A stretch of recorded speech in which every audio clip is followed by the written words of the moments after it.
میرے نزدیک تو کسی شخص کا صحابی ہونا یہ فضیلت کے لیے کافی ہے، چاہے اس کے لیے کوئی اور فضیلت ہو یا نہ ہو۔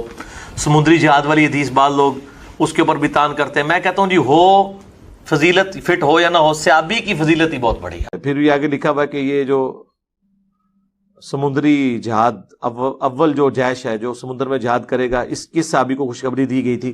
جی یہ حضرت معاویہ رضی اللہ تعالیٰ عنہ اس میں شامل تھے۔ جی یہ حضرت معاویہ رضی اللہ تعالیٰ عنہ جی یہ حضرت معاویہ رضی اللہ تعالیٰ عنہ اس میں شامل تھے۔ جی یہ حضرت معاویہ رضی اللہ تعالیٰ عنہ اس میں شامل تھے۔ جی یہ حضرت معاویہ رضی اللہ تعالیٰ عنہ اس میں شامل تھے۔ کس نے انکار کیا میرے بھائی؟ پانچویں حدیث بھی صحیح مسلم 6857، حضرت امیر معاویہ رضی اللہ تعالیٰ عنہ ایک دفعہ مسجد میں تشریف لائے۔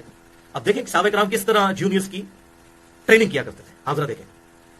حضرت امیر معاویہ رضی اللہ تعالیٰ عنہ مسجد میں آئے اور دیکھا کہ کچھ لوگ ایک حلقے میں بیٹھے ہوئے ہیں اور آپس میں مسجد کے اندر گفت و شنید کر رہے ہیں، تو آ کے ان کے پاس کھڑے ہو گئے اور پھر فرمایا کہ تم لوگ یہاں پر کس لیے بیٹھے ہوئے ہو؟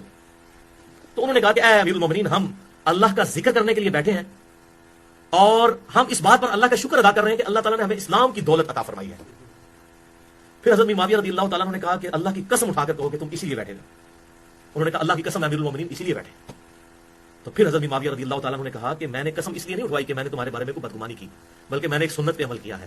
ایک دفعہ ہم لوگ بھی اسی طریقے سے بیٹھے ہوئے تھے، اللہ، اور حضور صلی اللہ علیہ وسلم ہمارے پاس تشریف لائے، ہم بھی یہی باتیں کر رہے تھے کہ اللہ کا شکر ہے جس نے ہمیں اسلام کی دولت دی، اور اس کے ذکر میں مشغول تھے۔ تو آپ صلی اللہ علیہ وسلم ہمارے پاس آ کر کھڑے ہوئے اور کہا کہ تم لوگ یہاں کس لیے بیٹھے ہو؟ تو ہم نے عرض کیا اللہ کے رسول صلی اللہ علیہ وسلم، ہم اللہ کا ذکر کر رہے ہیں اور آپس میں یہ گفت و شنید کر رہے ہیں کہ ہم کتنے گمراہی کے دور میں تھے، اللہ نے ہمیں اسلام کی دولت عطا فرمائی، آخرت کی کامیابیاں ہمارا مقدر ہو جائیں گی اس اسلام کی دولت کی وجہ سے، یہ اللہ کا کتنا بڑا احسان ہے ہم پر۔ تو آپ صلی اللہ علیہ وسلم نے ہم سے کہا کہ اللہ کی قسم اٹھاؤ کہ تم اسی لیے بیٹھے ہو۔ تو ہم نے پھر قسم اٹھائی۔ پھر آپ صلی اللہ علیہ وسلم نے ہم سے فرمایا کہ میں نے قسم بدگمانی کی وجہ سے نہیں اٹھوائی تم سے، بلکہ اس لیے کہ ابھی جبرائیل علیہ السلام میرے پاس آئے تھے اور انہوں نے مجھے خبر دی کہ اللہ تعالیٰ آپ کے ان اصحاب کی وجہ سے فرشتوں کے سامنے فخر فرما رہا ہے۔ الحمدللہ الحمدللہ۔